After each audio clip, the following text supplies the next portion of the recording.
बहुत important topic पे, क्योंकि ये कॉन्सेप्चुअल बेस्ड टॉपिक है। आप कहीं भी जाएंगे, आप बुक्स में पढ़ेंगे, ये टॉपिक आपको समझ में नहीं आएगा। तो इसके लिए सबसे इंपॉर्टेंट पार्ट है कि आपको इसका आधार, इसका बेसिक समझना पड़ेगा। और कहाँ से, क्योंकि आप प्रेसिडेंशियल में जाएंगे या वाइस प्रेसिडेंट में जाएंगे तो इसका नॉर्मली आपको बेसिक समझ में आएगा कि फैक्चुअल थिंग्स क्या हैं, किस तरह से समझोगे। लेकिन कॉन्सेप्ट क्या है आज का, जैसे हमने टॉपिक लिया है सबसे इंपॉर्टेंट, और एक सेकंड 5 मिनट लगेंगे स्टार्ट होने में, सब कुछ नॉर्मल में, सभी बच्चे जब तक आ जाएंगे। केंद्र राज्य संबंधों के बारे में हम आज बात करेंगे, केंद्र राज्य संबंध, और उसमें भी प्रशासनिक संबंधों के बारे में। प्रशासनिक संबंध इसलिए महत्वपूर्ण है कि आपको इसमें 3 तरह के संबंध पढ़ने पड़ेंगे: विधिक संबंध, प्रशासनिक संबंध और वित्तीय संबंध। इसमें क्योंकि प्रशासनिक संबंध समझ में नहीं आते हैं, अगर आप नॉर्मली किसी बुक से देखेंगे, विधायी संबंध आप समझ जाएंगे कि संघ सूची पे कौन कानून बनाता है, राज्य सूची पे कौन कानून बनाता है, और संवर्ती सूची पे कौन कानून बनाता है। लेकिन प्रशासनिक संबंधों में कौन कैसे कार्य करता है, ये आपको आज समझ में आएगा। आप थोड़ा सा, ये टेक्निकल टॉपिक है, थोड़ा ध्यान दे के पढ़ना। और इसके बाद जब भी आप किताब पढ़ोगे या कोई भी कहीं से देखोगे, तो इस कोई भी क्वेश्चन मेंस में हो या प्रीलिम्स में हो, आई होप कि इससे बाहर नहीं जाएगा। चलिए हम क्लास स्टार्ट करते हैं इसी तरह से। होप, आशा करता हूँ कि आप ध्यान देंगे इस क्लास पे। चलिए हम बात करते हैं केंद्र राज्य संबंधों की बात में। केंद्र राज्य संबंधों की अगर हम बात करें, तो केंद्र राज्य संबंधों को यहाँ पे 3 भागों में बांटा गया है। 3 भागों में मतलब पहला क्या है, विधिक संबंधों की बात करता है कि किसी विषय पर कौन कानून बनाएगा। जिस तरह से संवर्ती सूची में जो आपकी शेड्यूल 7 है, 7वीं सूची में 3 तरह के हुए, एक संघ सूची का, एक राज्य सूची का और एक संवर्ती सूची का। उसको उसमें आपको पता है कि संघ सूची पे कानून कौन बनाता है, राज्य सूची पे राज्य कानून बनाता है। अगर राज्य सूची का कोई विषय है, उसमें बहुत सारे विषय डिस्ट्रीब्यूटेड है। जो हमारे संविधान ने जब संवर्ती सूची का बनाया, तो उसमें दोनों को अधिकार दिए, राज्य सूची और संघ सूची। तो इसी तरह ये हमारा इसके बाद टॉपिक कवर होगा। मैं एक थोड़ा सा स्ट्रक्चर आपको बनाया इस पे, यहाँ पे तो कौन किसके लिए कानून बनाएगा। अब आज का टॉपिक हमारा है प्रशासनिक संबंध, कि एडमिनिस्ट्रेटिव जो रिलेशन है आपका सेंटर का और आपका स्टेट का, ये किस तरह से काम करता है। फिर उसके बाद हम वित्तीय संबंधों को भी कवर करेंगे, और सबसे लास्ट में हम आपके विधिक संबंधों को क्लियर करेंगे। बच्चों, आपके अगर कहीं भी कोई भी चीज समझ में नहीं आए, आप रेज हैंड करके या चैट में मुझे बता सकते हैं, तो मुझे मैसेज मिल जाएगा इस तरह से। अब हम अगर बात करें सबसे पहले प्रशासनिक संबंधों की, तो प्रशासनिक संबंधों को 2 भागों में बांटा गया है। पहला, सबसे पहला जो प्रशासनिक संबंध है वो क्षेत्र के आधार पर बांटा गया है, और दूसरा जो बांटा गया है वो बांटा गया है विषय के आधार पर। मतलब सबसे पहले किस क्षेत्र में कौन अधिकारी काम करेगा, किसी अधिकारी का क्षेत्र विशेष क्या होगा। अगर कोई केंद्र सरकार का अधिकारी है या राज्य सरकार का अधिकारी है, वो कहाँ पे काम करेगा। जिस तरह से अगर हम बात करें, हमारी सर्विसेज 3 तरह की बांटी गई है। एक अखिल भारतीय सेवा, जिसमें आपका आईएएस, आईपीएस और IFS. IFS means forest services जो होती हैं। ये 3 सेवाएं आपकी अखिल भारतीय सेवाएं हैं। और इससे अदर्स जो हैं आपकी सेंट्रल गवर्नमेंट की आती हैं कुछ सेवाएं। जब आप यूपीएससी में सिलेक्शन लेंगे, तो रैंक वाइज आपको ये सर्विसेज ऑप्ट होंगी कि कौन सी। अगर आईएएस, आईपीएस या आईएफएस मिलती हैं, तो अखिल भारतीय सेवाएं। मतलब अखिल भारतीय सेवा का मतलब ये है कि ना तो ये पूर्णतः केंद्र की सेवा होती है, और ना ही ये पूर्णतः राज्य की सेवा होती है। तो अगर क्षेत्र के आधार पर हम बात करें, तो क्षेत्र के आधार पर इसको किस क्षेत्र के अधिकारी किस क्षेत्र में काम करेंगे, तो अखिल भारतीय सेवाएं सबसे पहले ना तो ये 100% राज्य की सेवा में होते हैं, और ना ही ये 100% आपके केंद्र की सेवा में होते हैं। ये जिस परिस्थिति में जिस उसमें काम करते हैं, ये उसके लिए होते हैं। जिस तरह से अगर हम बात करें सबसे पहले कि एक आईएएस है, अगर इंडियन एडमिनिस्ट्रेटिव सर्विस में आप आईएएस आपको मिलता है, और आप ज्वाइन करते हैं एज ए एसडीएम या डीएम किसी भी स्टेट में। तो जब तक आप डीएम या एसडीएम हैं, या राज्य के कैडर में है आप, तो तब तक आपका जो क्षेत्र होगा, क्षेत्र विशेष जो काम करने का होगा, वो किसी राज्य में होगा। मतलब आपका, सपोज करो हम यूपी का एग्जांपल लें, तो आप यूपी में आपका कैडर होगा, तो आप डीएम है यूपी के, अर्थात आपके वेतन भत्ते जितने भी आपके, मतलब आपका सस्पेंशन है, आपका प्रमोशन है, सारी की सारी चीजें कौन करेगा, वो सारा का सारी चीजें आपके यूपी, जो यूपी मतलब योगी जी के हाथ में होगा, जो आपके माननीय सीएम है यूपी के। वहां पे सेंटर का कोई भी हस्तक्षेप नहीं होगा। सेंटर का हस्तक्षेप केवल और केवल आपको टर्मिनेशन करने के उसमें आता है, जिसमें वो एक अलग प्रावधान है किस तरह का, मतलब सस्पेंशन तक का काम सारा का सारा आपका क्षेत्र जो आता है वो राज्य सेवा में आएगा। इसी तरह अगर आईपीएस की बात करें, तो आईपीएस में अगर आप जाएंगे, अगर आईपीएस की बात करें, तो आईपीएस में जब तक आप एसपी हैं, या आपका मतलब आप एसपी हैं, एसएसपी हैं, या आईजी, डीआईजी, जिस तरह से जब तक आप स्टेट में, सपोज करो यूपी के स्टेट में है, तो तब तक आपका टोटल और टोटल जितना भी आपका कैलकुलेशन, मतलब सारा का सारा आपका क्षेत्र जो रहेगा वो स्टेट का रहेगा। आप सपोज करो आप वहाँ पे सीबीआई में चले जाते हैं, या नार्कोटिक्स में चले जाते हैं, या आपका प्रमोशन हो गया डेपुटेशन पे चले, वो सारा का सारा जो आपका क्षेत्र चेंज हो जाएगा, और वो क्षेत्र हो जाएगा अब केंद्र सेवा का। मतलब आपको सेंटर गवर्नमेंट के अंदर में आप काम करोगे। उस टाइम आपका सारा का सारा जो चीजें देखेगी, रेस्पॉन्सिबिलिटी होगी, वो सेंट्रल गवर्नमेंट के लिए होगी, और सेंट्रल गवर्नमेंट ही आपको सारी वेतन भत्ते जितने भी आपका सस्पेंशन, वो सारे काम करेगी। इसी तरह आईएएस में जब आप सचिव बन जाएंगे, प्रमोशन पाके आप सेक्रेटरीट में चले जाते हैं सेंटर में, तो आप सेंटर के उसमें हो जाएंगे। इसी तरह जितना भी जो आपका क्षेत्र है, जहां आप काम करेंगे, उसी क्षेत्र के आधार पर आपका संबंध होंगे, मतलब उसी क्षेत्र को आपको डिनोट किया जाएगा। आई होप यहाँ तक आप समझे कि आईएएस और आईपीएस और आईएफएस किस तरह से काम करते हैं। मतलब जिस हिसाब से होगा, जहां भी आपको कैडर मिलेगा, वहां पे आप उस कैडर के लिए काम करेंगे। और अगर आप सेंट्रल गवर्नमेंट पे चले जाते हैं, या सचिव प्रमोशन होकर सेंटर उसमें चले जाते हैं, तो आप राज्य सेवा के ना होकर केंद्र सेवा के बन जाते हैं। मतलब जैसी परिस्थिति इस तरह से आप काम करेंगे। इसी तरह अगर हम राज्य सेवा की बात करें, तो राज्य सेवा में जो एक डीएसपी होता है, सपोज करो पुलिस विभाग से जो डीएसपी होता है, वो डीएसपी का जो क्षेत्र है वो एरिया आपका स्टेट है। मतलब वो जिस स्टेट में काम करता है वो उसी स्टेट के लिए रेस्पॉन्सिबल है। उसका जो क्षेत्रीय सीमा होगी उसकी स्टेट की होगी। अब सपोज करो मैं आपको बताऊं, एक एग्जांपल देता हूं इसमें कि कोई ये मिटो देता हूँ आपको, जितना भी मैं लिखा रहा हूँ ये आप नोट्स बनाइए। और आई होप कि नोट्स के अलग आपको कुछ नहीं चाहिएगा, कोई किताब की जरूरत नहीं पड़ेगी। ये नोट्स इटसेल्फ आपकी पूरी की पूरी एग्जाम में, मेंस में और प्रीलिम्स में दोनों में हेल्प करेंगे। तो कहीं भी कुछ समझ में नहीं आता आप रेज हैंड करके पूछ सकते हैं। तो जो डीएसपी है आपका, ये डीएसपी किस तरह से वो करता है, डीएसपी यूपी का डीएसपी है सपोज करो कोई, तो उसकी स्टेट में जो भी उसकी पावर है वो सारी की सारी उस स्टेट की सीमा के अंदर रहेगी। सपोज करो ये यूपी है, यहाँ की सीमा के अंदर अगर ये यहाँ पे एचआर में मतलब हरियाणा में चला जाता है, तो ये एक आम आदमी मतलब नॉर्मल पर्सन हो जाएगा। मतलब इसका जो ज्यूरिडिक्शन एरिया है वो कहां तक रहेगा, वो केवल और केवल यूपी तक रहेगा, अगर कोई ऑफिशियल जॉब के लिए नहीं गया है या अधिकार पत्र उसको राज्य सरकार ने या केंद्र सरकार ने नहीं दिया है उसको काम, तो उसका कार्य क्षेत्र क्या है, केवल और केवल यूपी का। और अगर वो हरियाणा में जाता है मतलब या राजस्थान में या किसी भी अदर स्टेट में, तो उसका जो ज्यूरिडिक्शन एरिया है वो खत्म हो जाता है। मतलब वो एक आम आदमी। इस तरह के एग्जाम्पल आप बहुत सारे देखेंगे कि किस तरह एक राज्य की पुलिस दूसरे राज्य में जाती है। इसी तरह जो आपके एसडीएम है, जो स्टेट गवर्नमेंट प्रोविंशियल सर्विसेज के हैं, उनके सारे अधिकारियों का, सारे कर्मचारियों का यही रोल है। अब एक सेंट्रल गवर्नमेंट में एक एग्जाम्पल देता हूँ, सपोज करो कोई आईआरएस है, इंडियन रेवेन्यू सर्विस से, या कोई डिफेंस का बंदा है, या कहीं भी वो चपरासी से लेके और टॉप तक जितने भी जॉब में है, वो सारे के सारे उनकी जो ज्यूरिडिक्शन है वो संपूर्ण भारत पे है। मतलब जो आपका सेंटर गवर्नमेंट का रहेगा उसका पूरा का पूरा जो ज्यूरिडिक्शन रहेगा वो संपूर्ण भारत रहेगा। मतलब वो प्रांत का नहीं है, वो सेंटर गवर्नमेंट का है। अब वो महाराष्ट्र में है आईआरएस, या यूपी में है, या हरियाणा में है, या राजस्थान में है, जो जहां भी है वो आईआरएस ही रहेगा। उसको सारे अधिकार, सारी पावर्स, हर चीज वो हर सेंटर मतलब बराबर रहेंगी, उसकी कहीं भी चेंज नहीं होगी।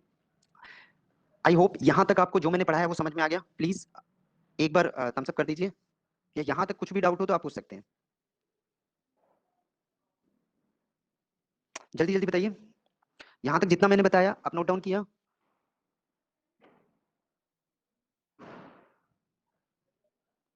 वरुण, अमित,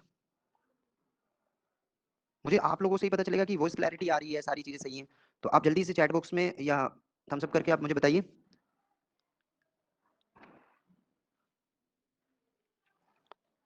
आई होप क्षेत्र के आधार पे आपका ये टॉपिक कवर हुआ कि क्षेत्र के आधार पर राज्य और केंद्र संबंध कैसे होते हैं। अब हम अब सर एक क्वेश्चन है सर। जी पूछिए। सर जैसे कि अखिल भारतीय सेवा में जो आईएफएस आता है, वो अखिल भारतीय सेवा में कैसे आएगा? जैसे वो राज्य सरकार के लिए किस प्रकार से काम कर सकते हैं, करते हैं सर? जैसे एक जैसे एक आईएफएस होता है, आईएफएस आपका जो इंडियन फॉरेस्ट सर्विस का है, वो किसी भी मतलब जो वन सेवा का वो हाईएस्ट ऑफिसर होता है किसी भी वन सेवा का। तो जब आप संवर्ती सूची के लिए कोई भी काम करते हैं, क्योंकि जो आपका राज्य है, जो वन है, सपोज करो वन आपका संवर्ती सूची में आता है, और एक आईएफएस अखिल भारतीय सेवा का होगा, अदर देन जितने भी होते हैं उसके ऑफिशियल्स जो रहते हैं वो सारे के सारे राज्य सेवा के अधिकारी होते हैं। केवल एक आईएफएस जो रहता है वो आपका सेंट्रल गवर्नमेंट का होगा। उसका मैं बाद में समझाऊंगा कि किस तरह से होता है।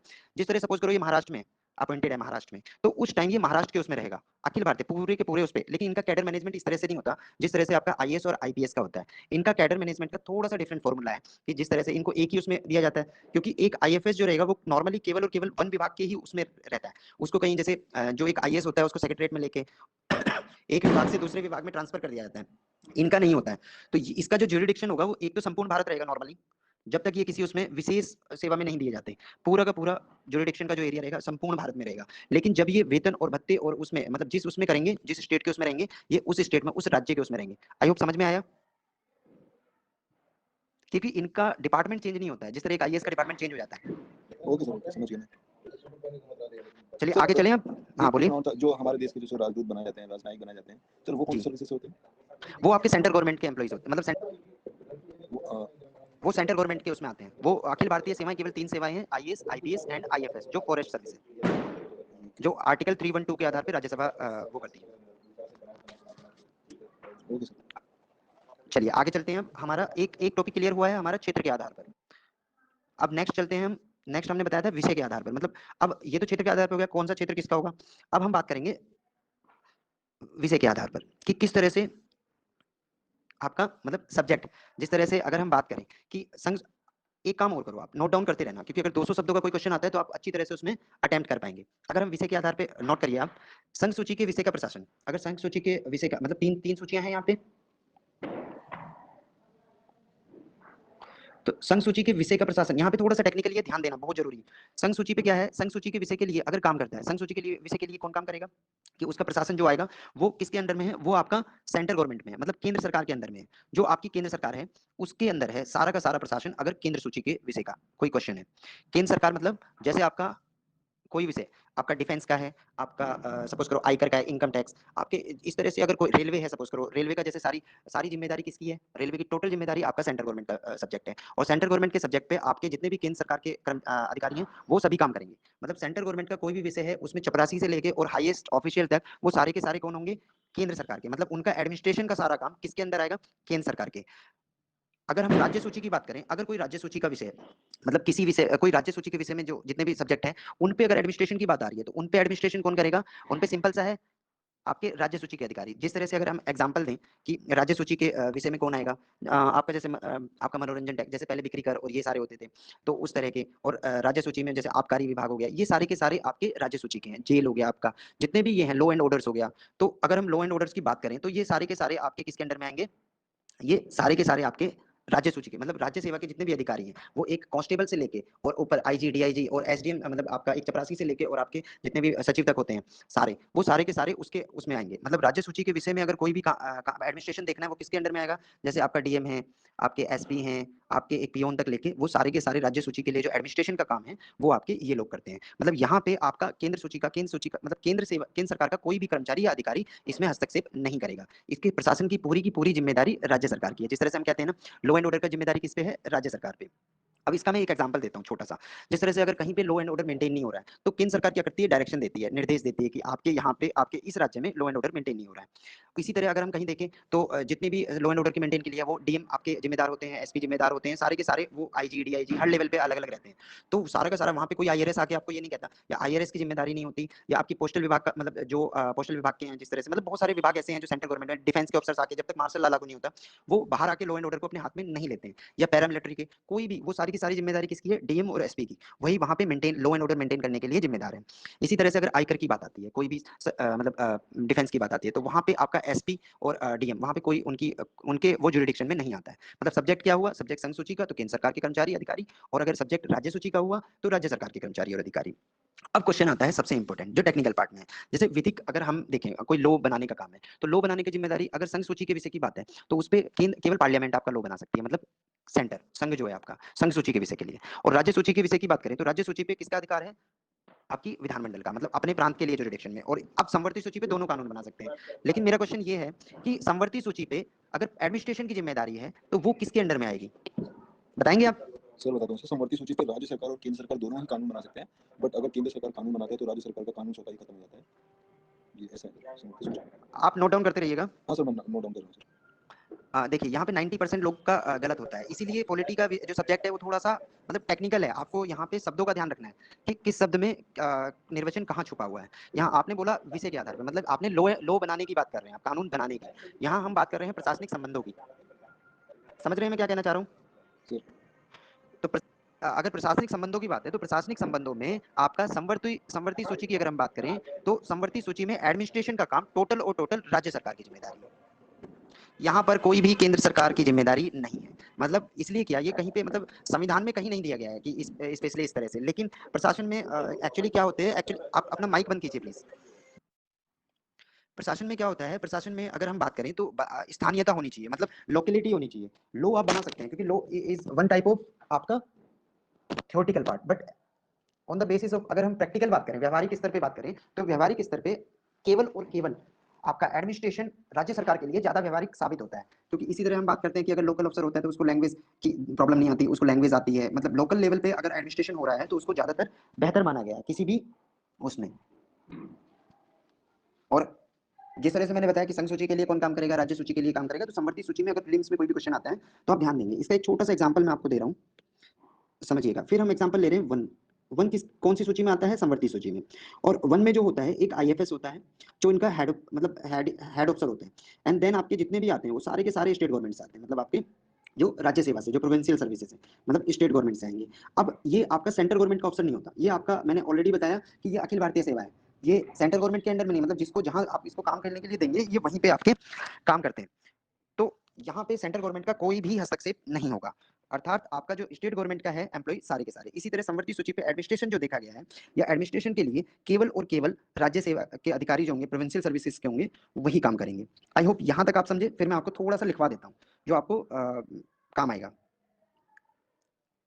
हाँ सर, यहाँ तक क्लियर हो गया। सर एक क्वेश्चन था, जैसे कि आपने बोला पूछिए। प्रशासनिक सेवा के आधार पर उसमें राज्य सरकार के अधिकारी होते हैं, ये था। तो सर जैसे कि अगर हम देश में हम देखेंगे तो प्रशासनिक सेवा के आधार पर तो हर जगह राज्य सरकार ही काम करेगी, मतलब स्टेट में राज्य सरकार काम करेगी। इवन संघ सूची में भी देखें तो हम राज्य सरकार ही काम करेगी। कानून तो केवल सेंट्रल गवर्नमेंट बनाएगी ना सर, मुझे यहाँ पर डाउट है। एक बार दोबारा पूछना, क्या पूछ रहे थे आप? सर जैसे कि संघ सूची के जो विषय हो गए, 100 संघ सूची के विषय हो गए, उसमें जी जो प्रशासन के, अगर प्रशासनिक सेवा हम देखें तो देश के राज्यों में ही लागू होगी, जो कि केंद्र सरकार कानून बनाएगी। जी सर तो जो राज्य में जो प्रशासनिक अधिकारी हो गए, राज्य के प्रशासनिक अधिकारी, तो जैसे कि अभी आपने वन विभाग में बताया कि वन विभाग में जो हमारे राज्य सरकार के अधिकारी होते हैं, तो जो भी हमारे प्रशासन जो केंद्र सरकार कानून बनाएगी उसमें भी तो राज्य सरकार के अधिकारी प्रत्यक्ष रूप से भाग ले सकते हैं ना सर। केंद्र सरकार के भी लेंगे तो, और पर्यावरण में भी जैसे कि, या वन में भी तो केंद्र सरकार के प्रशासनिक अधिकारी काम करेंगे ही। मुझे यही क्वेश्चन है। नहीं नहीं नहीं, बिल्कुल नहीं। आपका जो भी होगा जो वन वन विषय समवर्ती सूची का है, कानून दोनों बना सकते हैं। राज्य भी अपने उसके लिए बनाएगा और केंद्र भी बनाएगा, लेकिन जो एडमिनिस्ट्रेशन की बात होगी वो केवल और केवल राज्य सेवा के आएंगे। सेंट्रल गवर्नमेंट में कोई भी वन विभाग का आपको ना तो वैकेंसी निकलती है, ना कहीं आपने देखा होगा। वैकेंसी या तो आपकी प्रोविंशियल सर्विसेज में निकलती है, जो आपकी स्टेट फॉरेस्ट सर्विस होती है, या फिर यूपीएससी के थ्रू आईएफएस ऑफिसर आता है। बीच में कहीं भी सेंट्रल गवर्नमेंट के कोई भी आपको कर्मचारी नहीं मिलेगा। एटलीस्ट आपको होमगार्ड से लेके या जितने भी हैं हाईएस्ट, अदर देन आपके ये जो रहेंगे होमगार्ड से छोड़ के आप अदर देन जितने भी होंगे वो टोटल के टोटल आपके इसके अंडर में आएंगे, राज्य सेवा के उसमें। समझ में आया यहाँ तक? हाँ सर ठीक है। अभी कोई डाउट हो तो पूछ लीजिए, तभी हम आगे बढ़ेंगे, क्योंकि ये टेक्निकल इशू, टेक्निकल विषय है और कॉन्सेप्ट यहाँ पे क्लियर नहीं हुआ तो आपको कहीं भी क्लियर नहीं होगा। क्योंकि मेन इसका क्या है, आपको जब मैं प्रेसिडेंट पढ़ाऊंगा या आपको जो भी पढ़ाऊंगा वो सब आसान होंगे, वो आप इजीली समझ पाएंगे, लेकिन ये कॉन्सेप्ट अगर क्लियर नहीं हुआ तो मेंस का क्वेश्चन आप लिख नहीं पाएंगे। सबसे बड़ी प्रॉब्लम ये है। तो अगर किसी को यहाँ तक कोई डाउट है तभी मैं नेक्स्ट आगे बढ़ूंगा। जल्दी जल्दी जितने भी बच्चे ज्वाइन हैं सब जल्दी जल्दी बताइए, तभी मैं नेक्स्ट पढ़ूंगा, क्योंकि ये आपको क्लियर होना बहुत ज्यादा जरूरी है। और आपको आज इतनी इंटरेस्टिंग इंटरेस्टिंग जैसे समवर्ती सूची का मैंने बताया, अभी जो नए बच्चे ज्वाइन हुए हैं वो एक आंसर देंगे समवर्ती सूची के विषय के लिए। अगर विषय के आधार पर हम बात करें तो उस पर एडमिनिस्ट्रेशन का कार्य कौन करेगा? केंद्र सरकार, राज्य सरकार, या दोनों, या इनमें से कोई नहीं? हेलो। जी बताइए। ए आपका सेंट्रल गवर्नमेंट, बी आपका स्टेट गवर्नमेंट, सी आपका बोथ, दोनों।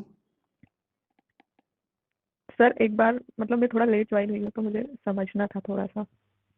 वो मैं रिकैप करूंगा अभी। आप जो मैं क्वेश्चन पूछ रहा हूँ आप एक बार उस पर ध्यान दीजिए। सर संघ सूची में जो भी केंद्र सरकार के द्वारा कानून बनाया जाएगा, उसमें समवर्ती सूची में, सॉरी सर, समवर्ती सूची में इसमें केंद्र सरकार और राज्य सरकार दोनों मिलकर कार्य करेंगे, लेकिन राज्य सरकार की भूमिका ज्यादा होगी। Yes sir. सर जैसे अगर मैं एग्जांपल दूं, सर एक एग्जांपल दूं इसका। दीजिए। जैसे सर, जैसे पश्चिम बंगाल में जैसे बांग्लादेश की जो तीस्ता नदी जल विवाद है, जी उसमें केंद्र सरकार की तरफ से मतलब बांग्लादेश के साथ मतलब ये समझौता हुआ था कि उसका जो भी मतलब जल का बंटवारा था कि मतलब शायद 35 या 45% मतलब बांग्लादेश को दिया जाएगा और उसका मतलब 25 या 30% मतलब पश्चिम बंगाल यूज करेगा।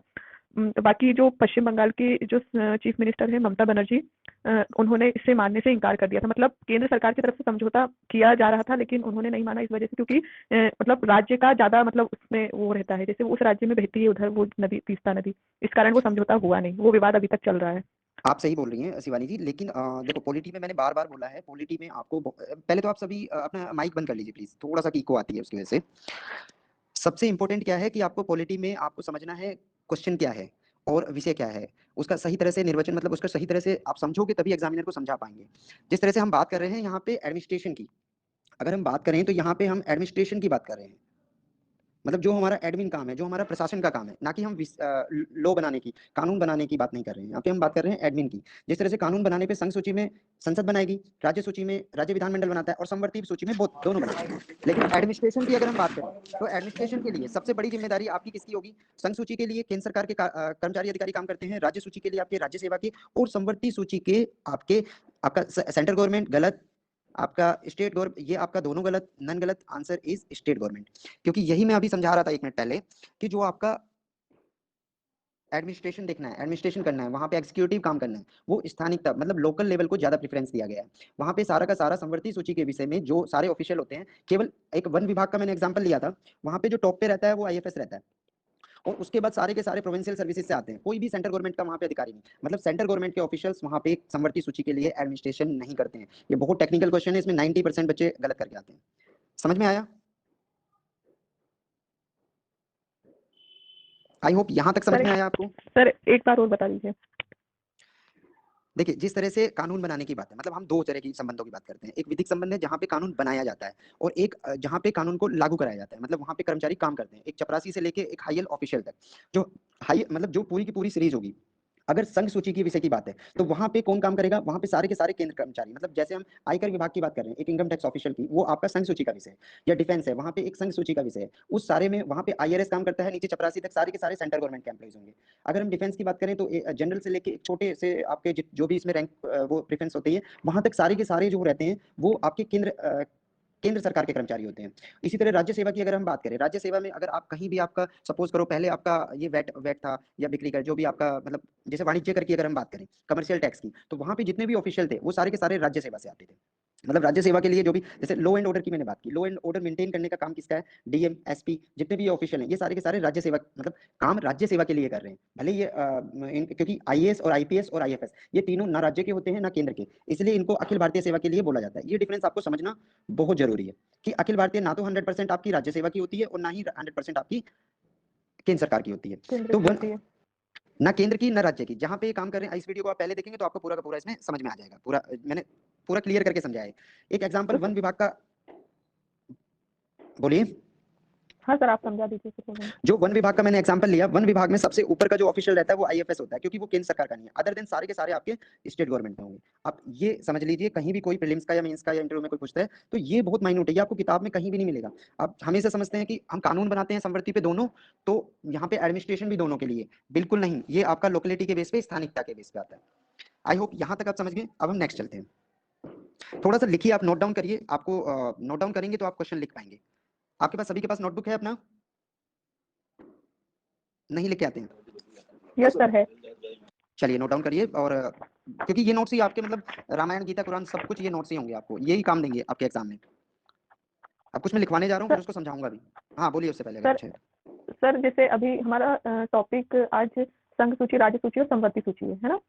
नहीं नहीं नहीं, ये टॉपिक नहीं है, यही तो चीजें क्लियर होनी चाहिए। आपको मैं बताता हूँ, एक बार रिकैप आप स्क्रीन तो पे ध्यान दीजिए, मैं आपको दिखा देता हूँ। ठीक। आज का हमारा टॉपिक था केंद्र राज्य संबंधों के बारे में, और उसमें भी हम बात कर रहे थे प्रशासनिक संबंधों की। उसके अंदर में सबसे पहले विधिक संबंध है, हम इसको बाद में पढ़ेंगे। सबसे पहले मैं प्रशासनिक संबंधों की बात करूंगा। मतलब आज का टॉपिक हमारा प्रशासनिक संबंध, और होप अगर टाइम रहा तो हम वित्तीय संबंधों को भी कवर कर लेंगे, क्योंकि तीन संबंधों में सबसे इंपॉर्टेंट आपका प्रशासनिक संबंध, यही सबसे टेक्निकल इशू रहता है। आप मतलब जिस तरह से सोचते हैं उस तरह से एडमिनिस्ट्रेशन में नहीं होता है। फिर इसको हमने बताया कि केंद्र प्रशासनिक संबंधों को दो भागों में बांटा, एक क्षेत्र के आधार पर, एक विषय के आधार पर। मतलब क्षेत्र के आधार पर कैसे होगा, विषय के आधार पर कैसे होगा। फिर हमने क्षेत्र के आधार पर बताया कि अखिल भारतीय की सेवा में जो अधिकारी रहते हैं वो आपके तीन, एक आईएएस, एक आईपीएस और एक आपका आईएफएस। आईएएस। मतलब ये आपका ज्यूरिडिक्शन के बेस पे हो रहा है। मतलब इनका ज्यूरिडिक्शन क्या होगा? अगर हम इन तीनों का ज्यूरिडिक्शन की बात करें, अगर आईएएस की बात करें, जब वो एज ए डीएम होता है या एज ए एसडीएम होता है, तो उसका जो ज्यूरिडिक्शन होता है वो स्टेट गवर्नमेंट रहती है। मतलब ज्यूरिडिक्शन उसको कैडर मिला है। सपोज करो कोई यूपी गवर्नमेंट के एक आईएएस है, वो जो डीएम है या एसपी है, वो जब तक डीएम और एसपी मतलब जब तक राज्य सेवा के उसमें रहेंगे, उनका वेतन भत्ता जितना भी होगा वो सारा का सारे यूपी गवर्नमेंट डिसाइड करेगी, उनका सस्पेंशन तक, केवल टर्मिनेशन को छोड़कर सारे के सारे काम राज्य सरकार के अंडर में आएंगे। जब वो प्रमोटेड होके जो डीएम और एसपी हैं वो सेंटर में चले जाते हैं, मतलब केंद्र सरकार के सचिव बन जाते हैं, किसी स्वास्थ्य विभाग में या किसी विभाग में उनको भेज दिया जाता है डेपुटेशन पे या कहीं भी। वहां पे सारे के सारे वेतन और भत्ते उनके जितने भी सस्पेंशन तक वो कौन देखेगा? आपका सेंट्रल गवर्नमेंट। मतलब ये हुआ कि वो परिस्थिति के हिसाब से काम करेंगे। जहां पे वो काम कर रहे हैं, जहां पे उनको बोला गया है कि आपको यहाँ पे काम करना है, वो उसी सेवा के होंगे। मतलब वो उनकी जिम्मेदारी या तो राज्य सरकार की होगी या केंद्र सरकार की होगी, जिस हिसाब से। मतलब ये ना तो 100% राज्य सेवा के अधिकारी होते हैं, ना ही 100% आपके सेंट्रल गवर्नमेंट के। अगर हम सेंट्रल गवर्नमेंट की बात करें, जिसमें मतलब रेलवे आता है, डिफेंस आता है, बहुत सारे ऐसे विभाग, इनकम टैक्स आता है, ये सारे के सारे जो आते हैं, ये सारे के सारे आपके सेंट्रल गवर्नमेंट एम्प्लॉइज होते हैं। मतलब सेंट्रल गवर्नमेंट के एम्प्लॉइज जो रहेंगे, यहाँ पे आपको ध्यान रखना है उनकी ज्यूरिडिक्शन पूरा का पूरा फुल इंडिया है, मतलब संपूर्ण भारत में इनका ज्यूरिडिक्शन आता है। तो ये जहां भी रहेंगे उनके पास पावर सेम रहेंगी, चीजें सेम रहेंगी, इनकी जो प्रिविलेजेस हैं, सब्सिडी, जो भी चीजें इनको मिलती हैं वो पूरे संपूर्ण भारत में एक बराबर मिलेंगी। अगर हम राज्य सरकार की बात करें, सेम राज्य सरकार में सपोज करो एक डीएसपी है,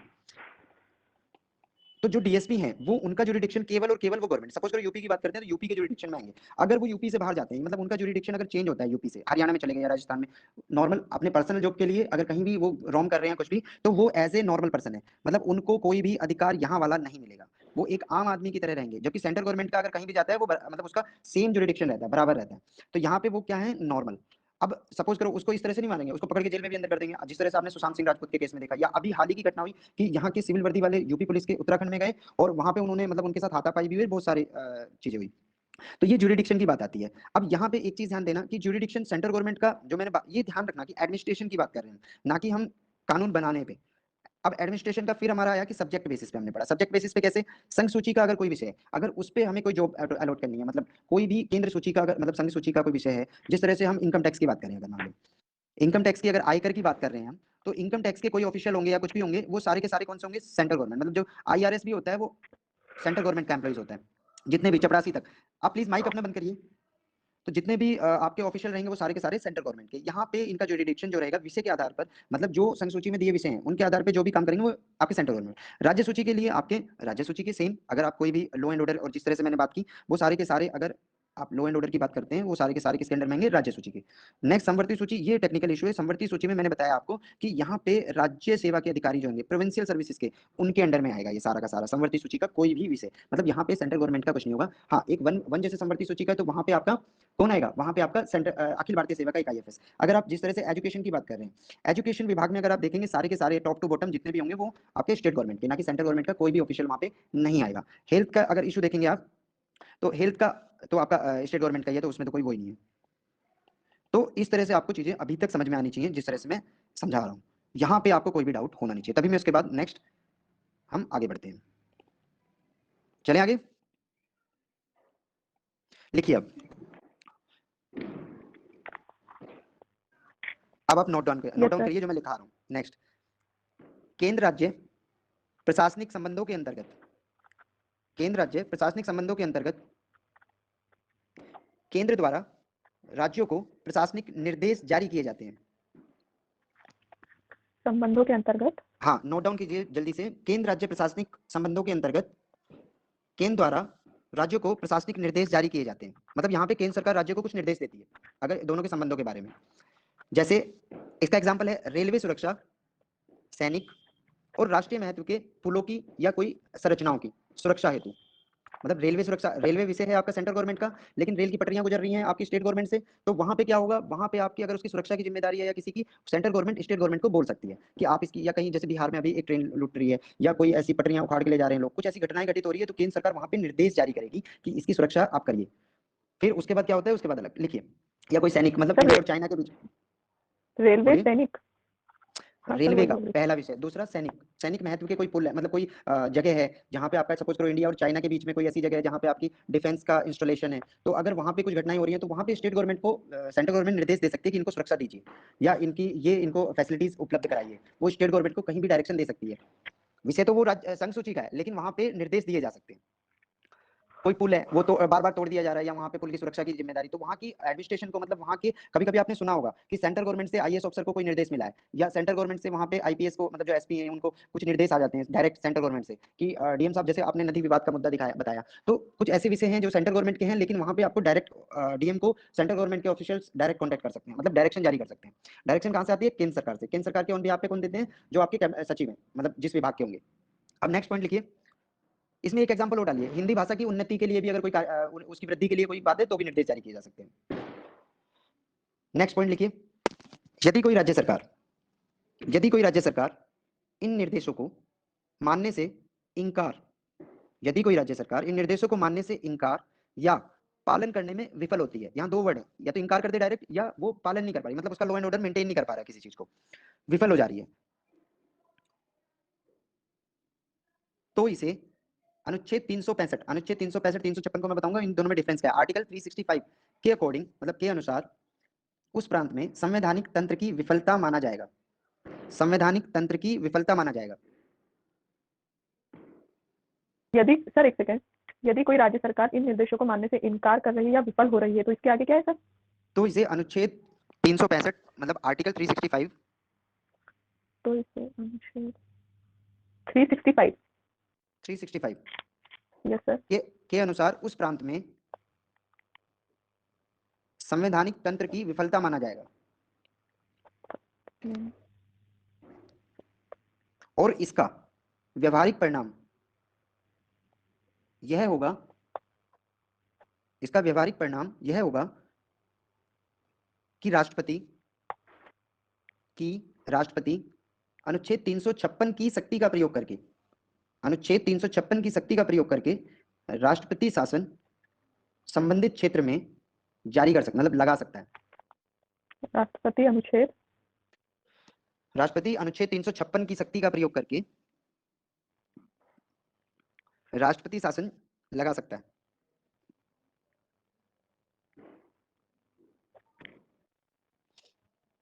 आज आपके वो डाउट्स क्लियर हो जाएंगे कि राष्ट्रपति शासन कैसे लगता है, किस आधार पे लगता है, कि ये केंद्र सरकार क्या कर रही है, इस तरह से चीजों में।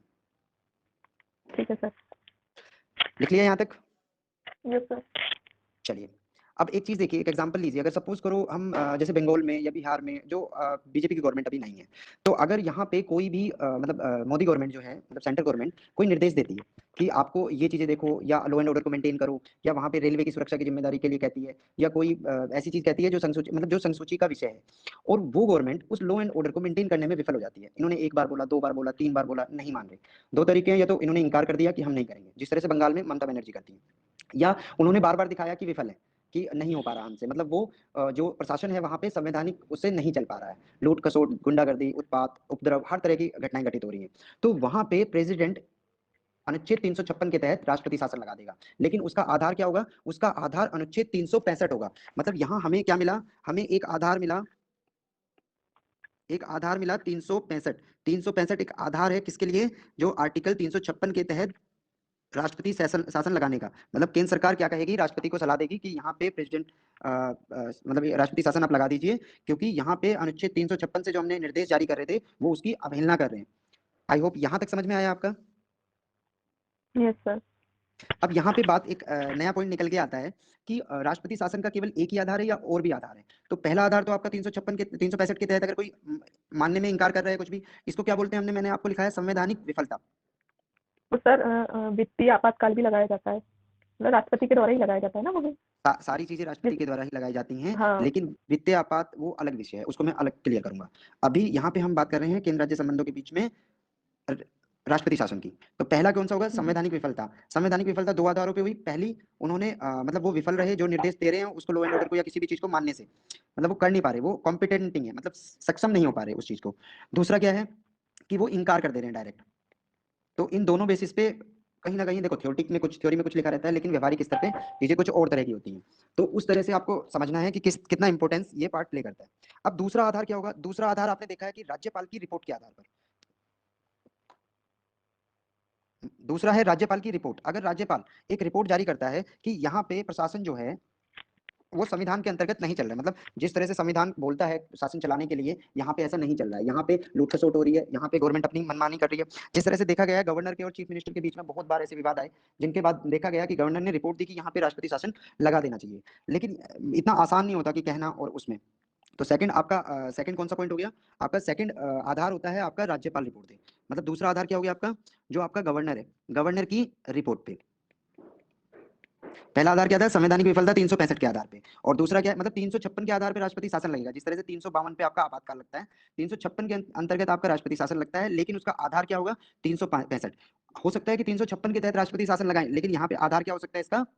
राज्यपाल की रिपोर्ट। राज्यपाल रिटन में रिपोर्ट देगा कि यहाँ पे आपको राष्ट्रपति शासन लगाना चाहिए। नेक्स्ट आपका क्या होगा? नेक्स्ट अगर हम बात करें, नेक्स्ट तीसरा आधार होगा आपका कि कोई अन्य कारण, कोई भी अन्य कारण हो सकता है, सीबीआई रिपोर्ट दे, या कोई अलग विभाग या चुनाव आयोग, या कोई भी ऐसी संस्था जो संवैधानिक संस्था है, या कोई भी अन्य कारण की राष्ट्रपति खुद संतुष्ट हो जाए, मतलब प्रेसिडेंट क्या है, संतुष्ट हो जाए कि अब यहाँ पे अकॉर्डिंग आपका संविधान के अकॉर्डिंग शासन नहीं चल रहा है, तो यहाँ पे संतुष्ट होकर ये लगा सकते हैं। दूसरा क्या था? विफलता अगर संविधान की हुई, मतलब वो केंद्र सरकार के निर्देशों का पालन करने में विफलता या इनकार कर रहे हैं। और तीसरा गवर्नर की रिपोर्ट, जो आपकी गवर्नर की रिपोर्ट है। आई होप यहाँ तक आपको समझ में आ गया। तभी हम अगले मुद्दे पे चलेंगे, प्रशासनिक संबंधों पे। जल्दी जल्दी बताइए। Yes sir. सर मेरा एक डाउट है सर। जी सर जो आर्टिकल 365 और आर्टिकल 356 है, आर्टिकल मतलब जो आपने आधार बताया राष्ट्रपति शासन लगाने के लिए, जो मैं संवैधानिक तंत्र फेल हो जाने की स्थिति में पहला था, ये भी 365 में दिया हुआ है, और राज्यपाल जो रिपोर्ट भेजता है केंद्र राष्ट्रपति को, ये भी 356 में 365 में दिया हुआ है सर। मतलब 365 में केवल संवैधानिक विफलता की बात कर रहा है, अच्छा, और जो सर राज्यपाल रिपोर्ट भेजते हैं वो कौन सा वो है? अलग है। वो उस नहीं नहीं वो 356 कहता है। 356 में देखो मतलब 3 तरीके बताए कि हम लगाएंगे 356 के आधार पे जो राष्ट्रपति शासन लगाते हैं। जैसे राष्ट्रीय आपात जो लगाते हैं वो 352 के आधार पे लगाते हैं, मतलब जो उसकी प्रक्रिया जैसे सीआरपीसी और आईपीसी होती है ना, तो उसी आधार पे जिस तरह से आपका 352 क्या है राष्ट्रीय आपात के लिए, 356 है आपका राष्ट्रपति शासन और 360 है आपका वित्तीय आपात। ये इसमें दिए हैं कि 352 के तहत उसमें और लगाया कि जब ये लगेगा तो उसके बाद क्या क्या होगा, लेकिन 356 में क्या दिया है यहाँ पे प्रेसिडेंशियल मतलब राष्ट्रपति शासन लग जाएगा, और यहाँ पे क्या होगा, यहाँ पे राष्ट्रीय आपात मतलब इमरजेंसी लग जाएगी, और यहाँ पे क्या होगा आपकी फाइनेंशियल इमरजेंसी लग जाएगी। समझ में आया? 365 उसका एक आधार है, जिस तरह से आपकी गवर्नर रिपोर्ट एक आधार है, जिस तरह से आपकी अन्य कोई भी रिपोर्ट उसके आधार है, मतलब अन्य कोई भी तरीका या कोई भी रिपोर्ट जिसमें वो राष्ट्रपति संतुष्ट हो जाए। समझ में आया? 3 आधार ये हैं। तीनों आधार समझ में आया आपको? नहीं आए? हाँ सर तीनों आधार समझ में आ गया मुझे। बस मेरा क्वेश्चन ये था कि जैसे राज्यपाल अपनी रिपोर्ट भेजते हैं, उस आधार मतलब आर्टिकल किसमें है? 356 में दिया हुआ है, 365 में है सर? ये नहीं आधार वो किसी आर्टिकल में नहीं दिया है कि रिपोर्ट वो भेजते हैं या नहीं। ये एक व्यवहारिकता के स्तर पे बताया कि अगर ऐसा होता है वो रिपोर्ट दे तो ऐसा कर देंगे। समझ में आया? ओ हाँ सर, ये समझ में आ गया। ठीक है। अब नेक्स्ट आप थोड़ा सा लिखिए, यस सर। केंद्र राज्य मतलब नेक्स्ट पॉइंट बना के लिखिए, केंद्र राज्य प्रशासनिक संबंधों के अंतर्गत, केंद्र राज्य प्रशासनिक संबंधों के अंतर्गत आपसी सहमति का एक सिद्धांत होता है। आपसी सहमति का भी एक सिद्धांत होता है जिसमें केंद्र और राज्य जिसमें केंद्र और राज्य अपनी शक्ति का आदान प्रदान कर सकते हैं। मतलब यहाँ पे आधार क्या है? आपसी सहमति। मतलब यहाँ पे कुछ चीजें ऐसी होती हैं केंद्र राज्य को दे देता है और राज्य केंद्र को दे देता है, जिसका मैं एक छोटा सा एग्जांपल बताता हूँ आपको। उसका उदाहरण ये है कि मैंने इसको पहले भी बताया कि सपोज करो एक सर आयकर एक जो विषय। सेकेंड। जी बोलिए। हेलो सर, बोलिए। क्या सर जिसमें केंद्र एवं राज्य, इसके आगे क्या है? जिसमें केंद्र और राज्य अपनी हाँ शक्ति का आदान प्रदान कर सकते हैं। Okay sir. जिस तरह से एग्जांपल लिखिए, आयकर, आयकर विषय केंद्र सूची का विषय है और वाणिज्य कर राज्य सूची का विषय है। यदि यूपी सरकार मतलब यदि उत्तर प्रदेश सरकार ऐसा देखती है, आयकर, आयकर विषय आयकर केंद्र का है और और वाणिज्य वाणिज्य विषय, कर ब्रैकेट में कमर्शियल टैक्स लिख लेना वाणिज्य कर राज्य का है। राज्य सूची का विषय है। वाणिज्य कर। यदि कोई भी गवर्नमेंट ले लीजिए, हम उत्तर प्रदेश का एग्जांपल लेते हैं, यदि उत्तर प्रदेश सरकार ऐसा देखती है कि वाणिज्य कर वसूली में हमारे अधिकारी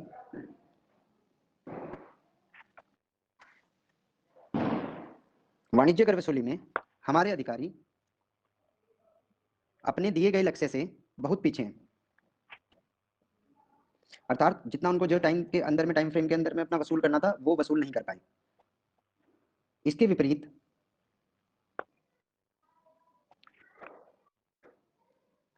आयकर अधिकारी उत्तर प्रदेश सरकार में उत्तर प्रदेश राज्य में 100% मतलब 100% आयकर वसूल कर चुके हैं।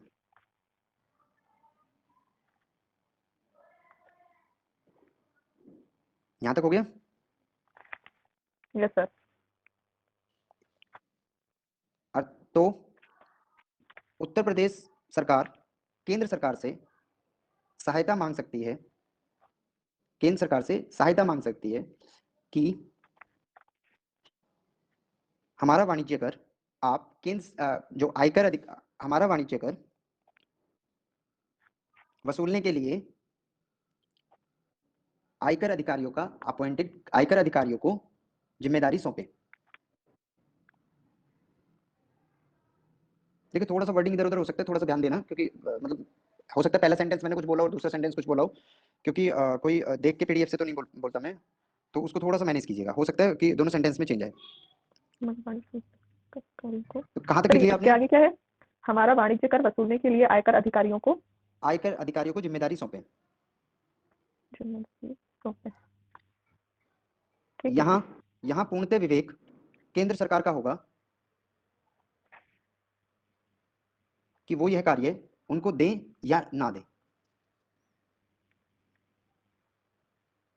तो अब समझ में आया कि वो इस आधार पे उनको भी दे सकते हैं। मतलब अब यूपी गवर्नमेंट अगर सपोज करो, यूपी गवर्नमेंट रिक्वेस्ट कर रही है, हरियाणा गवर्नमेंट केंद्र सरकार से कर रही है, तो उसमें वो या तो लॉ एंड ऑर्डर मेंटेन के लिए बात है कि आप हमारे ऑफिशियल थोड़ा सा वो नहीं कर रहे, तो सेंटर से आप डिफेंस यहाँ पे डिप्लॉय कीजिए या पैरामिलिट्रीज को डिप्लॉय कीजिए, या कोई हमें एक्स्ट्रा एफर्ट्स चाहिए उस तरह से। तो वो केंद्र सरकार पे पूरा का पूरा निर्भर करता है, विवेक करता है कि वो उसको सहायता दे या ना दे। इसी तरह अगर मान लो जैसे यूपी की हरियाणा की बात है, तो केंद्र सरकार इनकी हेल्प करेगी कि दोनों में ये सेम गवर्नमेंट है, तो व्यवहारिक स्तर पे कहीं ना कहीं थोड़ा सा भेदभाव नजर आता है। अब इसी तरह अगर महाराष्ट्र गवर्नमेंट मांगती है हेल्प, या आपका बंगाल गवर्नमेंट मांगती है, जिस तरह से कोरोना में व्यवहारिकता के आधार पर जो इनके हितैषी राज्य थे उनमें ज्यादा सुविधाएं देंगी, तो इस तरह से मतलब इस तरह से आलोचक कहते हैं कि ऐसा हर गवर्नमेंट करती है, या इनके विपक्ष वाले इस तरह से कहते हैं। मतलब आप व्यवहारिकता स्तर पे सोचिए, लेकिन एक्चुअल में वो सारा का सारा पूर्णतः विवेक जो है वो सेंट्रल गवर्नमेंट का है। यहाँ तक लिख लिया? Yes sir. यहां तक अगर कोई भी आपको डाउट हो, कोई भी प्रश्न आपके दिमाग में हो, आप पूछ सकते हैं, क्योंकि हमारा मोस्ट प्रोबेबली क्वेश्चंस आंसर्स को छोड़ के हम जो प्रशासनिक संबंध है आज हमने कवर कर लिए, जो आपका एडमिनिस्ट्रेशन है, मतलब केंद्र राज्य प्रशासनिक संबंध। कोई भी प्रश्न आपके माइंड में हो तो आप पूछ सकते हैं। सर एक बात बोलूँ सर, आप ना टॉपिक ना उसमें डाल दिया करो कि आज इस टॉपिक पे बात होगी, तो थोड़े हम और प्रिपेयर होकर आए क्लास में जब बात नहीं, में मैंने आए तो। डाला था, मैंने 2 दिन से डाल रहा हूँ प्रशासनिक संबंधों के बारे में पूरा का पूरा। सर इसलिए क्योंकि अब एक तो सर मुझे पता नहीं था कि मतलब एक पर क्लास होगी, मैं काफी देर से मतलब उस पर देखती थी टेलीग्राम पे, इसलिए हाँ, मैंने नहीं, लेट से। इसमें तो आपको नोटिफिकेशन मिल जाएगा पूरा, और टेलीग्राम पे भी मिल जाएगा पूरा। आप देखो, आज हमने प्रशासनिक संबंध कवर किए हैं, कल हम इसके विधायी संबंध के कवर करेंगे। और जो प्रेसिडेंट है और ये वाइस प्रेसिडेंट, जितने भी वैसे वो फैक्टोरियल पॉइंट्स हैं, उनको मैं इतना इजी तरीके से समझा दूंगा, मतलब उसमें ज्यादा एफर्ट नहीं करने पड़ेंगे। मेन टाइम लो आप इनको समझने के लिए, क्योंकि अगर आपको केंद्र राज्य संबंध समझ में आ गए तो होप करो, या समितियां समझ में आ गई, बजट समझ में आ गया, तो आपको 90% पॉलिटी समझ में आ जाएगी। और मैं इतना इजी करके समझा रहा हूँ कि इससे आपको कहीं किताब में नहीं मिलेगा, क्योंकि किताब में आप पढ़ोगे बार बार बार बार, जिस तरह से मैंने क्वेश्चन पूछा कि समवर्ती सूची पे एडमिनिस्ट्रेशन का किसका वो है, तो 99% आप किसी से भी पूछना, सब बताएंगे कि दोनों बना सकते हैं, दोनों कर सकते हैं। इसी तरह बहुत सारे डाउट आपको विधायी संबंध में भी आएंगे। तो आई होप जितना आप लिख रहे हैं ये आपके लिए सेल्फ सफिशिएंट है। बस फैक्ट्स के लिए आपको थोड़ा सा बुक्स कवर करनी पड़ेंगी, अदरवाइज मेंस का क्वेश्चन कोई भी इससे बाहर नहीं जाएगा। और रिकॉर्डेड वीडियो भी आप देख सकते हैं बाद में इसकी, तो आपको मतलब 1-1.5 घंटे बाद या आधा घंटे बाद आपको रिकॉर्डेड वीडियो की मिल जाएगी सेम उस पर। अमित जी, समझ में आया आपको? सर समझ में आ गया सर। एक डाउट था मेरा, जैसे कि जी, अभी आपने पूछिए। बताया कि केंद्र सरकार राज्य सरकार के जो आपसी संबंध होते हैं उनके आधार पर भी ये अपनी सहायता करते हैं एक दूसरे की। जैसे कि आपने टैक्स का एग्जांपल बताया कि इनकम टैक्स अगर सेंट्रल गवर्नमेंट लेती है, अगर उन्होंने जी, अपने लक्ष्य की प्राप्ति कर ली, तो कि राज्य सरकार के द्वारा जो अदर टैक्सेस लग रहे हैं जैसे सेल्स टैक्स वगैरह हो गया, तो उनकी उनकी वसूली के लिए भी, उनके लिए उसके लिए भी वो केंद्र सरकार से हेल्प ले सकते हैं, या हाँ फिर कुछ बिल्कुल। वो स्पेसिफिक है कि नहीं नहीं, ऐसे कोई टैक्स की? स्पेसिफिक नहीं है, कोई स्पेसिफिक नहीं है। राज्य सूची के लिए जो वो काम कर रहे हैं, जो राज्य सूची का है, वो हेल्प ले सकते हैं। मतलब वो अधिकार वो केंद्र सूची का होगा, मतलब केंद्र सरकार का होगा, लेकिन वो हेल्प मांग सकते हैं। वो लॉ एंड ऑर्डर के लिए भी आपने देखा होगा, होता है ना कभी कभी स्टेट में कि लॉ एंड ऑर्डर मेंटेन नहीं हो पा रहा, तो वो कहते हैं कि पैरामिलिट्री चाहिए हमें पे। जैसे यूपी गवर्नमेंट से रिलेटेड, यूपी में जो रिलेटेड है उनको पता है, एक पीएससी होती है, पीएससी होती है ना, या हर स्टेट की अपनी सर्विस, अपनी मतलब इस टाइप के स्टेट गवर्नमेंट की एक आर्मी टाइप में होती है, तो वो पीएससी से हेल्प ले लेते हैं। जब पीएससी के हाथ से बातें निकल जाती हैं, वो कहते हैं हमें सीआरपीएफ चाहिए या हमें पैरामिलिट्री कोई लाओ, तभी हमारे यहाँ लॉ एंड ऑर्डर मेंटेन होगा। मतलब वो उसके लिए किससे कांटेक्ट करेंगे? होम मिनिस्ट्री से, मतलब सेंट्रल गवर्नमेंट से। होम मिनिस्ट्री चाहे तो उनको भेजेगी, चाहे तो नहीं भेजेगी। तो इसी तरह टैक्स में है कि हो सकता है कि हमारे ऑफिशियल कॉम्पिटेंट ना हो और वो नहीं कर पा रहे हैं वसूल, और हमें राजस्व चाहिए अपने टाइम से पहले अगर वसूल हो जाता है, और इनकम टैक्स वाले अच्छे ऑफिशियल हैं, वो अपना सारा का सारा वसूल लिए हैं, कमर्शियल टैक्स नहीं हो पा रहा है, तो वो वहां पे हेल्प मांग सकते हैं राज्य सूची के विषय के लिए प्रशासन के संबंध में। जिस तरह से विधायी संबंध जब आप पढ़ेंगे, तो वहां देखेंगे कि राज्य सूची के विषय पे किस तरह से पार्लियामेंट कानून बना सकते हैं, उसके आधार हैं उसके अलग अलग से। तो यहाँ पे हेल्पिंग नेचर है बिल्कुल, कि आप हेल्प मांग सकते हैं, वो डिपेंड करेगा उन पे वो देंगे या नहीं देंगे। मतलब यहाँ टोटल और टोटल नैतिकता की बात आ जाती है, समझे? Okay sir. देखो मैं बहुत ही मतलब इसलिए यहाँ पे टाइम ले रहा हूँ कि अगर ये समझ में आ गया आपको, तो आप उम्मीद करना कि आपको पॉलिटी की वर्डिंग समझ में आ जाएंगे। बार बार क्यों कहता हूँ कि पॉलिटी के वर्ड्स पे ध्यान दो, पॉलिटी पे क्वेश्चन पे ध्यान दो, क्योंकि पॉलिटी के क्वेश्चन 100 में से 100 मार्क्स लाते हैं। आपको प्रीलिम्स में एक भी पॉलिटी का गलत नहीं होगा अगर आपने पॉलिटी को सही तरह क्वेश्चन को पढ़ा, क्योंकि पॉलिटी के क्वेश्चन आते आसान है, दिखते आसान है, लेकिन वर्डिंग्स ऐसे घुमा के यूपीएससी देता है कि आपको आते हुए गलत हो जाता है, तो वो गलती नहीं होनी चाहिए। मतलब इस तरह से चीजें। मेरा पढ़ाने का तरीका बिल्कुल समझ में आ रहा है आपको, कितना ईजी तरीके से मैंने समझाया? Yes sir. इस पे आप एक काम और कर सकते हैं, अगर आपके फ्रेंड्स हैं, आप ग्रुप पे जोड़ सकते हैं, क्योंकि सब कुछ ये बैच पूरा का पूरा निःशुल्क ही चलेगा, पूरा 23 का फुल बैच। तो आपको सभी को मतलब वो होगा, इसमें आप ऐड खुद भी कर सकते हैं चैनल पे जितने भी मतलब ये एज एक रिक्वेस्ट है मेरी, क्योंकि जितने अच्छे बच्चे आएंगे आपका डिस्कशन भी अच्छा होगा, आपका ग्रुप भी एक अच्छा बनेगा चीजों में। हाँ सर। है ना? तो आप खुद भी ऐड कर सकते हैं। अमित जी आप भी ऐड कर सकते हैं, शिवानी जी, और आप अपने फ्रेंड्स को भी बोल सकते हैं। तो इसके बाद कोई भी क्वेश्चन हो आप चैट में पूछ सकते हैं, आप ग्रुप पे पूछ सकते हैं। आपका कोई मेंस का क्वेश्चन है, उसका मैं स्ट्रक्चर आपको तैयार करा दूंगा, आप लेके आइएगा। कल हम विधायी संबंध पढ़ेंगे, सॉरी वित्तीय संबंध पढ़ेंगे, उसके बाद विधायी संबंध पढ़ेंगे। सर एक तो आज की क्वेश्चन क्लास पूछो। जी पूछिए, पूछिए। मतलब ये प्रीवियस ईयर क्वेश्चन है, 2018 में आया था। यदि यदि भारत का राष्ट्रपति संविधान के अनुच्छेद 356 के अधीन यथा उपबंधित अपनी शक्तियों का किसी विशेष राज्य के संबंध में प्रयोग करता है तो उस राज्य की विधानसभा स्वतः ही भंग हो जाती है। ऑप्शन है उसका, ऑप्शन है। ऑप्शन बी है, उस राज्य के विधानमंडल की शक्तियां संसद द्वारा या उसके प्राधिकार के अधीन प्रयोज्य होगी। और ऑप्शन सी, उस राज्य में अनुच्छेद पहला ऑप्शन दोबारा 19 बोला। उस राज्य की विधानसभा स्वतः ही भंग हो जाती है। पहला और ऑप्शन ऑप्शन, हाँ, और ऑप्शन बी है, उस राज्य के विधानमंडल की शक्तियां संसद द्वारा या उसके प्राधिकार के अधीन प्रयोज्य होगी। ऑप्शन सी, उस राज्य में अनुच्छेद 19 निलंबित हो जाता है। और ऑप्शन डी, राष्ट्रपति उस राज्य से संबंधित विधियां बना सकता है। तो इसका राइट आंसर क्या होगा सर? अब आप देखिए, राष्ट्रपति उसके लिए विधि बनाएगा ऐसा कहीं नहीं दिया गया, क्योंकि विधि बनाने का सारा राष्ट्रपति कोई कानून नहीं बनाने की शक्ति है राष्ट्रपति के पास हाँ, में। क्योंकि वो तो संसद मतलब बनाती है। आपका डी पॉइंट काट दीजिए। हाँ, सी पॉइंट इसका क्या है? उस राज्य में अनुच्छेद 19 निलंबित हो जाता है। अनुच्छेद 19 निलंबित कब होता है? जब अनुच्छेद 352 के अकॉर्डिंग लगता है। तो राष्ट्रपति ये भी काट दीजिए आप। Yes sir. अब ऑप्शन बी क्या बोला आपने? बी, ऑप्शन बी है, उस राज्य के विधानमंडल की शक्तियां संसद द्वारा या उसके प्राधिकार के अधीन प्रयोज्य होगी। बिल्कुल, मतलब राष्ट्र जो आपके वहां पे कोई भी कानून बनाने का अधिकार जो होगा वो संसद को चला जाएगा। मतलब उस पे हाँ सर। ये भी एक आधार है कि जब मैं विधायी संबंध पढ़ाऊंगा ना तब मैं आपको बताऊंगा। मतलब वो एक आधार होता है कि यहाँ पे सारे के सारे, मतलब ऐसी स्थिति अगर आती है तो उस पे राज्य सूची के विषय पे संसद कानून बना सकती है जब वहाँ राष्ट्रपति शासन लगा हो। तो आपका आंसर बी इसका सही होना चाहिए। हाँ सर, बी होगा मेरे ख्याल से भी। अब आप समझे मतलब किस तरह से क्वेश्चन आपको, मतलब यहाँ पे हमने दो ऑप्शन तो पूरे काट दिए दोनों के दोनों पीछे, क्योंकि हम हाँ पढ़ चुके सर, हैं इस हाँ चीज को। सर। ऑप्शन यस ए क्या सर। बोला था? विधानसभा भंग हो जाती है। विधानसभा नहीं भंग होती है, क्योंकि राष्ट्रपति शासन आप मतलब मंत्रिपरिषद भी भंग नहीं, मतलब राष्ट्रपति विधानसभा भंग भी हो सकती है और नहीं भी सॉरी। यस सर, यही इसका ठीक right। है, तो क्योंकि हो सकता है कि राष्ट्रपति शासन किसी गलत उस पे लगा हो सकता है ना कि राष्ट्रपति यस। शासन का आधार जो हो सकता है। तो उसमें आपका ऑप्शन डी इसका करेक्ट आंसर है। मतलब एलिमिनेशन मेथड भी आपको आना चाहिए, वो मैं सारी चीजें बताऊंगा आपको। ठीक है, तो ये क्वालिटी हो जाएगी, 1-1.5 महीने में कंप्लीट हो जाएगी। आराम से हो जाएगी, मेंस और प्री दोनों की कवर हो जाएगी। इसमें बचा हाँ ही क्या? सर, इसमें आपका ठीक है। जब मेंस हमने फैक्टोरियल थोड़ा सा पढ़ लिया है, वो चीजें तो मैं मतलब सर आपको मैंने थोड़ा इजी करके बताऊंगा।